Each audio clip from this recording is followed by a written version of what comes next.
My name is Gerrit Heijkoop and I will be your host here for the online congress for the next 3 days. If you just joined us on Facebook, welcome and congratulations on all your active participation and all your questions. And keep doing that, because what's happening right now is that our speakers are being pulled off stage and they're being rushed over right here in the studio, where I'm joined by Professor Gerrit Rocco Bar from Groningen in the Netherlands. And Gerrit, you've been watching this session together with me as an expert in the field. What are your first reflections? What do you see happening? I enjoy both presentations. They were very good, but the difference between both presentations were not so big. Exactly. They are doing almost the same. A little bit differences between their approaches, but the mean was just the same. Yeah, a combination of both autogenous and bone substitute covered with a membrane. And what I would like to see if they do some research, if they compare it with a conventional treatment, what we do before. All right. And then they have to compare what's happening with their new technique. Oh. And they don't tell us about that. Okay, hold that thought, because Gerrit is going to challenge our speakers here in the speakers debrief, and you, still watching, can also send in your questions. And most of your questions were already covered in the room, but you can ask additional questions and we'll keep going as long as you want. I just want to make a quick shout out to Naomi Liao. You're with us from the beginning. Thanks for joining us. We have Clueber Bueno in Brazil. We have people in Peru, in Syria. I see you guys all over the world joining and sharing this broadcast with your fellow friends and colleagues, so great job doing that. As I said, we're right outside the room and we're in the middle of the digital village, which is an innovation here at the EAO Congress. Earlier today we went with Isabella Rochetta, one of the board members of EAO, and she introduced us to what the digital village actually is. This year, the EAO is making it easier than ever to access the scientific and the research content. And as part of this, let me introduce you to the Digital Village, which you will find in the middle of the exhibition hall. The Digital Village will show 500 posters every day, all day long. And we have these special digital panels, which will show you the posters instead of the traditional paper ones. 6 distinct categories. This will allow you to choose, according to your level of expertise or the topic of your interest, which one you want to see. Make sure you find the Ask the Authors corner of the Digital Village. You can come here, post your comments and ask any questions you want, and maybe discuss the topics with the authors of the posters themselves. All the abstracts of each individual posters can be downloaded and found on the online abstract conference book, which is a supplement of the clinical oral implant research. And obviously all the abstracts can be downloaded via the EAO app. The Digital Village is part of the EAO's drive to upload online the highest scientific content. In fact, after the Congress, all of these digital posters will be uploaded on the online library, as well as all the other additional information during the Congress and the live webcasts. And that is where we are, in the heart of the exhibition in the Digital Village. As you just joined us, we're going to be having our speakers, which you just saw on stage right here, exclusively for online, to do a Q&A. And I'm going to be joined by Gerrit Rocco Bar, who has actually been scribbling quite some notes. Before they're here, Gerrit, one thing I noticed is the word evidence. The word evidence is all around here. Where are we in this specific area of this osseointegration topic and implant dentistry in regards to scientific evidence?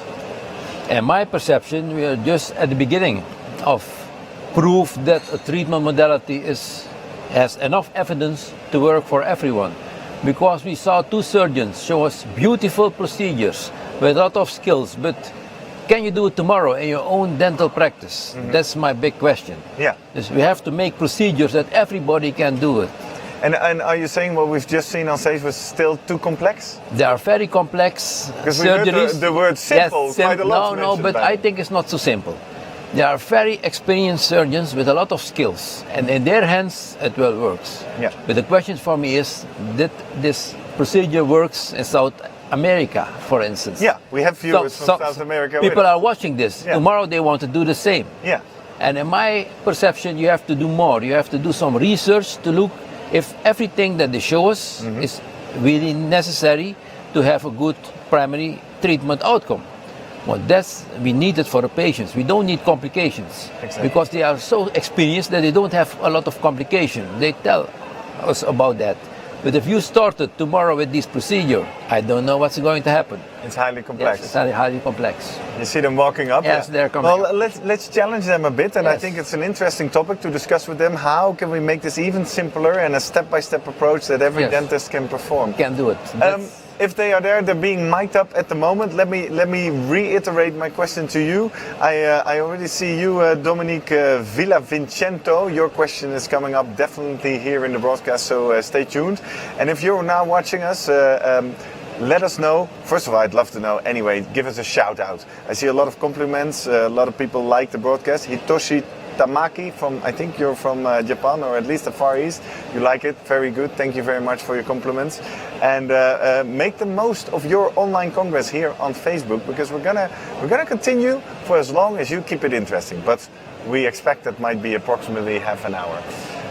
Let's see where they are. They're being mic'd, and so you can actually hear them. Later, at the end of the show, we're going to look forward to what's going to happen here tomorrow, because if you just tuned in, we're going to have a session like this tomorrow at 10:30 to about 12 Spanish time, we're talking about. And then also on Saturday afternoon, we're going to have another one of these online congresses. So lots and more to come later on, and we'll introduce that session at the end of this session later on. Here we go. Enrico Lai, yes, thank you. You make most of the use of the fact that we're live. Where are you based? Trying to figure that out. Well, you're one of the students. Nice idea, thank you. Well, thank you for joining us and giving us a little shout out. I'm looking to the side. My speakers are not ready. So, Gary, for our viewers who just joined in later, what is your relation to the field we've just been watching, to the regenerative bone regenerative protocols? Now, I think this is a very important issue, because if you want to insert the implant with a reliable result, you need to have enough bone support of your implants. Yeah. And I think the two presentations give us a perfect idea how to create enough bone. Yeah. Enough healthy bone to make an implant succeeded.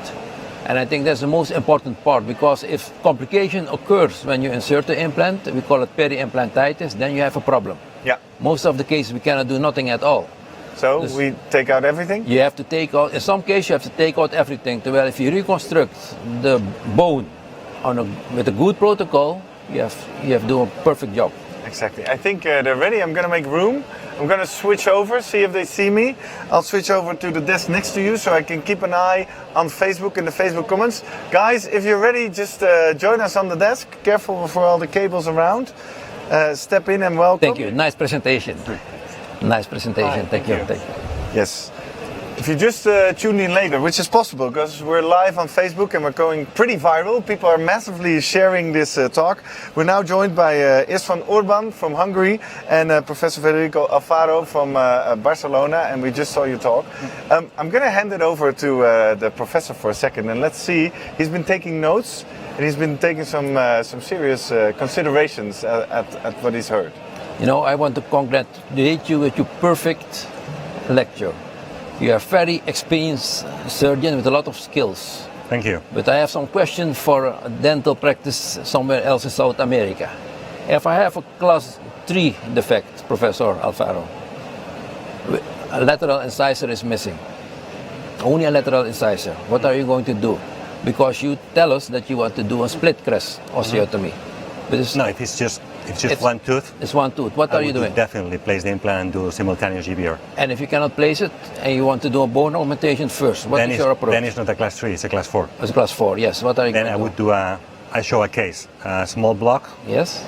With just a crestal incision, no real sensation, no flap, just an envelope type of approach with a small block fixed with a screw, membrane, and in 4 months do the re-entry and place the implant transmucosally. Remove the screw transmucosally and place the implant transmucosally. That's a pretty frequent situation in my practice. Thank you. I have another question for you. You always use a membrane. If you use only autonomous bone, do you think that we have to use a membrane? Of course, it is not what I think, it's what has been proved in the literature. No, okay. Oh yeah. Blocks behave much better if they are covered by membranes. Especially, I don't use them anymore, but especially if you use iliac bone blocks, the difference is dramatical. In my PhD thesis was on maxillary reconstruction in totally atrophic cases with iliac bone grafts. We saw, at some point we did membrane coverage in one side, and in the other side we didn't cover, and the re-entry at 5 months was amazing. In one side, I would say that 80% of the bone was preserved. In the other side, less than 50. Amazing. So in iliac caries bone, it happens. In bone from membranous origin, the level of protection is less because those blocks tend to resorb much less. But in our experience, it is exactly the same. The fate of the blocks is much better with coverage. Sorry to interrupt you, but it's amazing because we have experience in animals and in human beings that if you use cortical bones, whenever from and use a split mount, cover the one side with the membrane and the other side with nothing, there was no difference at all. In animals? In human beings. 50 patients is published. So we see that the evidence is contradictory here? Because I know in your hands it's a perfect solution, but you know, I'm still wondering, do you need every case a membrane? Let's put it this way. Because the patients have to pay for it, you know, we are talking about cost. Yeah, but is it necessary? In this case, the cost that the piece of membrane adds to my reconstruction is ridiculous. You're right, but everything counts on. But this little thing doesn't count so much, and I think I am more on the safe side. And I tend to think, because of my experience, that the articles that show that coverage with collagen membranes protects the blocks, I trust that literature. Just to quickly clarify here for the sake of the discussion, because is there a difference in scientific outcomes in evidence, or is there an argument from what you now introduced, a costing No, we write a scientific review to look if there is any evidence to cover it, cortical bone transplant with the membrane or not. And you found no evidence? No difference. Exactly. And then you say, if that evidence is debatable, then why do it? Why do it? If you use bone substitutes, you're completely right. Or bone particles, then you're right. But if you use only bone cortical block, in my opinion, there is no evidence that you have to do that. Well, we never use cortical blocks alone. We always use blocks with biomaterial behind, in between, and then around the blocks. So, at least to cover the part of the biomaterials, I think it should be useful. And again, in my experience, and experienced personal experience, very important part of your protocol, they work much better. I have a question for you both. Wait. Let me make a quick shout out, because on Facebook a lot of stuff is happening. We have Maria Prieto, who is very thankful for the great presentations and the fact that she can tune into some science. We have Monica Restrepo, and let me quickly see if I can see where they're from. I can't see where they're from, but she's also very happy. We have Andre Chen, who loves the format and stays tuned. We have Roman Hormazebal, salute us from Argentina. So we're literally attracting a global crowd who want to tune in. So thanks guys, thanks for sharing. Thank you. Join in the discussion, please. Follow along. Question for you both. You're making small perforation in a cortical bone. I really wonder if that is necessary. Because sometimes if you reflect the mycoperiosteal layer, a lot of little bleedings is already there. And we know some articles that they make perforations in the skull of a sheep and they didn't find any differences if they put bone grafts on the perforated or not perforated bone. Are you always doing it? Or? Well, I would say yes. The evidence is very difficult to get a conclusion of. And yes, especially in the maxilla, you're opening a flap and you have some bleeding. I think it doesn't hurt even then to decorticate. 2 reasons. Better blood clot, bleeding, and potential communication with some progenitor cells. In the posterior mandible, quite often the bone is rock solid. Yes. You can hardly drill through. You need a good blood clot to begin with, so you improve that with the perforations. And again, better blood clot, potential communication with stem cells. I think I would still recommend that very strictly. I would always do it in the mandible. In the maxilla, I do it. Okay. But I am not 100% convinced that in a well-bleeding bone, you must do it. Because maybe you just mentioned it, but have I missed it? What is the key risk here? Why would you refrain from doing it? Oh, well, for example, it's a very good question. In the mandible, we develop a special burr. A burr that has a step. Because you're in the mandible, the nerve is there. Usually the average is that you're using like a straight handpiece and you're drilling like this with a big burr. And the nerve is here and it's very cortical, very difficult to go through. You push, you go in, then you look at your assistant, tell me it wasn't the nerve. No, we have a drill that has a step that when you go through, it stops. And so it's safe that way. I'm just trying to make everything super clear for our audience. Yeah. The second question is, you're using titanium pins for Yes. fixating your membrane. Do you ever try to use resorbable pins? Okay. And what is the difference? Great question. Well, I did. And they were polylactide. Yes. Okay, so it's two things. Number one, they were bending, breaking, difficult to place. Mandible, I would say impossible to place. Polylactide historically has been a component in synthetic membranes. And those membranes, because the way they resorb, they produce a lot of lactic acid. Right. Those membrane has been demonstrated to be more foreign body reaction, more inflammatory reaction. That is a potential risk for anything but polylactide, like such as a pin. I think basically it's not practical because it doesn't really work. And it even have a potential risk. All right, and you always remove all titanium pins? I used to remove all titanium pins.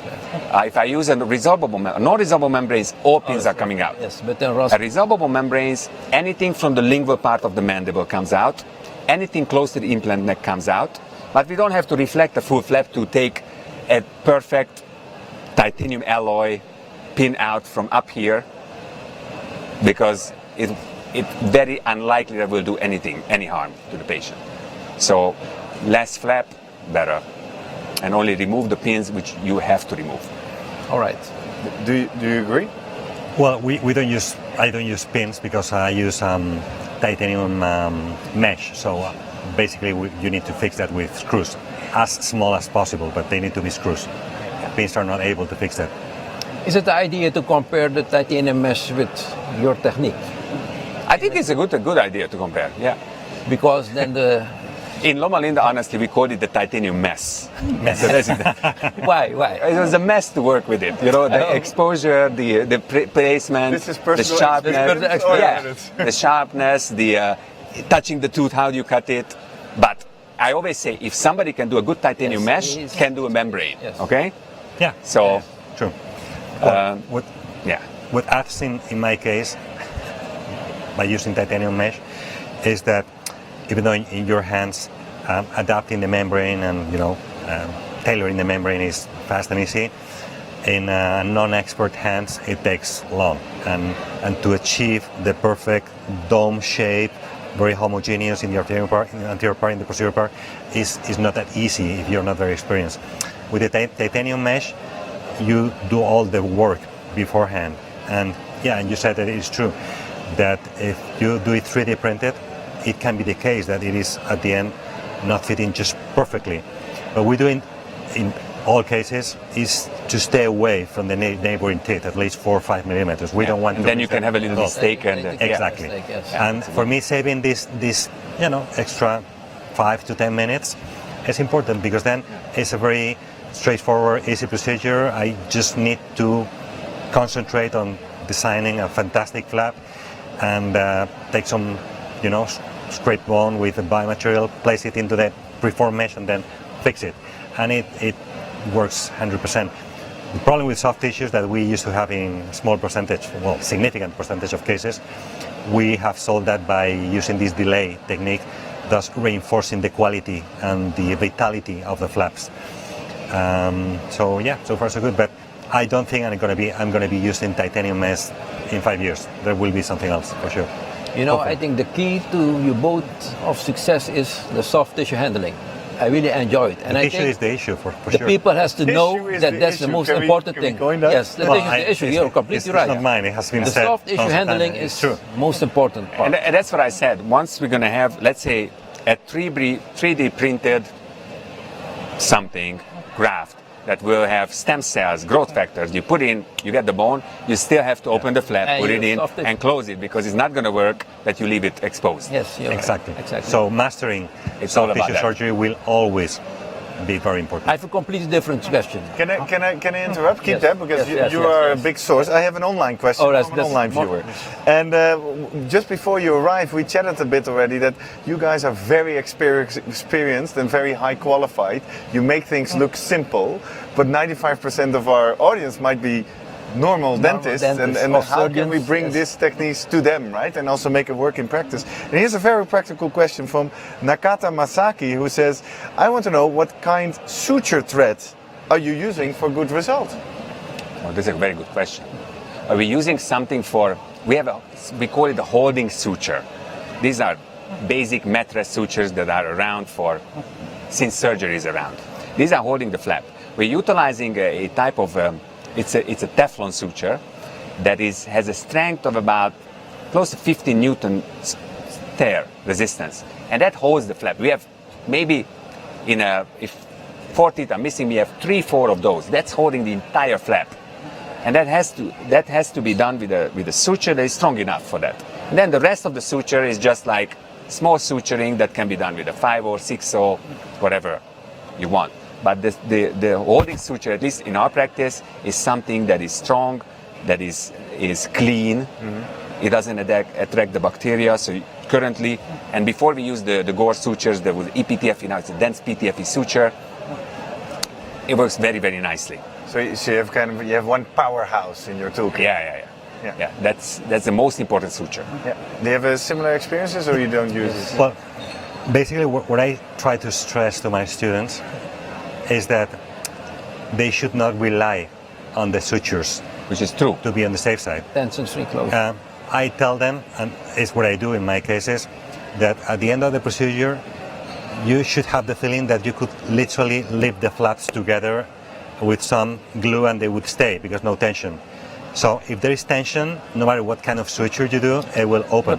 It will cut. You're right. It will cut. So, but yeah, we are using mattress suture, and then on top of that, a continuous running suture. Right. All right. I like to say that everybody knows the Shar-Pei dog. That's the Chinese dog when it has like twice as much skin as the dog. Yeah. That's how the flap should be. Yeah, exactly. In excess. Well, Nakata, I hope that answer was helpful for you. Shall I take one more? Yes, of course. And then we go back to your course, question, because this one that came in already about when you were already on stage, but it has some abbreviations in it, so I think you have to help me here. So what do you think on PRF application? Do you use it on this procedure DBR or as a help to improve cicatrization? Obviously now I fall through as a non-expert in this field, but they know what. Exactly. You both can answer. We both think the same. Okay. You see. Well, basically, the techniques that we showed, I think it works with saline. That means sterile, almost like water. Okay. We have the growth factors in the autogenous bone chips, or Frederico in the blocks. We have the adaptability and the dimensional stability in the anorganic bovine bone mineral or whatever bone graft you're using, and it will connect if it's clean and stable. Okay. Now the question is that's like a blood. The PRF is made out of like a blood concentrate. It has potential, some maybe growth factors that potentially helping your wound healing potentially. But I would say I would answer very similarly to what Frederico just said. Don't rely on. You don't have to. You rely on your flap management. If you're opening your flaps, it's not going to help you. Exactly. Okay. So you're saying don't rely on it? No, rely on your flap don't management. Use it. So you are using it as a backup. I'm not using it. I don't even have the machine. Okay. I'm not very good maybe in taking the blood. Exactly. But in general, rely on your surgical technique and flap advancement technique. Yeah. Secondary line, of course, you use sutures that are mattress and strong enough, but again, it's not gonna. If your management is not good, it's gonna pop open. Yeah. But if you're clean, immobilizing your bone graft, advancing your flap this way, and suturing the flap this way, You don't need anything else. You don't need it, exactly. Okay, clear. I hope that's clear. And if it's not, then this is the time to comment and go on. What do you think? That was what my little buffer here online for now. But we're live, so grab the opportunity to join in the conversation. A question: what do you do with patient that smokes? With this difficult kind of surgery?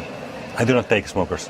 You do not take smokers, and you? Well, I try to put them on a cessation. At least for us, the cessation has to be 3 months for such a defect.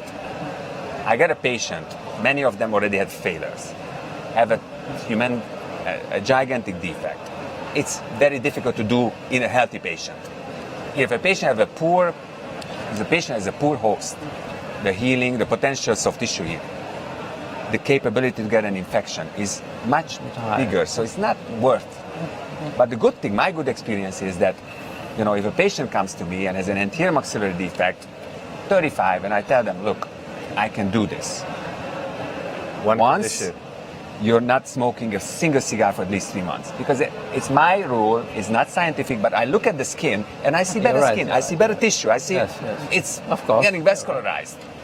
It's not going to get in 1 week. But this is almost an ethical question professionally, and I guess this also differs from nation to nation. I mean, how is this viewed in Spain? No, I don't think it really has to do with nationality. No? In my case, it has to do with the will of not having extra complications to already very complicated cases. So I try to make a deal with the patient and say, okay, I'm going to try, to do everything I can to solve your problem, but you need to do 2 things.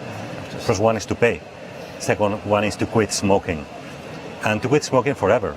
Because if they quit smoking 3 months and then they smoke back and then develop implant. My experience is that once you do 3 months, they don't come back for smoking. Exactly. Yeah. Okay. I think I tell them quit and wait for at least 3 months before I will do it. Yeah. Permanently. Yeah. I think I'm pretty convincing with my patients, and I would say most of them quit smoking if they are enough preoccupied about the situation. And then I always tell them, with the money you're going to save in the next few years from quitting smoking, you're going to pay the treatment. Yeah, That's true. And what do you say to people who say, well, it's not your profession to judge me on my other behaviors in my lifestyle. You're just here to repair my teeth. You know what? I had a patient, and this patient already had 3 failures. Comes to me, chain smoker, 2 packs. I told the patient, look, I'm not going to do it. These are the rules, and we're going to do it. She says, I'm going to go somewhere else. I said, you know what? Stay like this. Come back when you're going to be able to quit. Well, she did not take my advice. She comes back after 27 surgeries. Okay, failures, and at the end she had a piece of a tongue that was grafted from here, covering, the enormous soft tissue defect she had. So, yeah. So you have this story in case people don't believe me. No, I mean, I think we are professionals. I mean, we have a professional answer. Yeah. And so it's not an ethical answer, it's a professional answer that this is so risky that it's not worth to do it. Yeah. And I can say that I'm It's not about lifestyle, it's directly impacting health. Yeah. My story is different. Well, my example is different. Yeah. My brother needs a couple of implants with small reconstruction, and I will not operate him. Because he smoked. And I was very frank to him, and he understands. So I tell my patients, I will not do to you what I wouldn't do to my brother. Strong story. And this, they buy it immediately. Yeah. Well, I did that with my mom. Oh. She was a smoker. Your mom. Yeah. And she did some implants, and I won. She doesn't. Yes, she doesn't smoke anymore. Well, there you go. Yes. Beautiful teeth. I have another question online. Andre Chen. I always want to know where these people are from, but Facebook's not telling me quickly enough. Andre is watching and he's asking, what antibiotic protocol do you use in these cases? These cases, he's probably referring to Both. To both the cases. Yeah. Cases. I mean, for us, we use a very standard protocol. 2 grams of amoxicillin an hour before, and then 500 milligrams 3 times a day. For how long? For a week, 10 days. Okay. That's it. Yeah. And we're trying to avoid using the augmentin, which is a amoxicillin and clavulanic acid. Yes. The reason is that many patients have a lot of digestive problems from it. And let's say the third day, the patient will call you that I have diarrhea. You have to quit it's a problem. And we're not treating infections here, we just prevent things. So basically the amoxicillin for us is a good choice. Yeah. You have a similar protocol? We normally use Augmentin with the same protocol, the same approach. The Spanish people are very strong. So. Gary, I'm going to thank you very much for helping me out here today. Gentlemen, thank you very much for joining us here in the studio for the Pleasure. Speaker Debrief. Thank you. I hope you liked it. And you guys, thank you very, very much for joining us online. Thank you for all the love and the nice compliments. And thank you for sharing this video with so many friends around the world.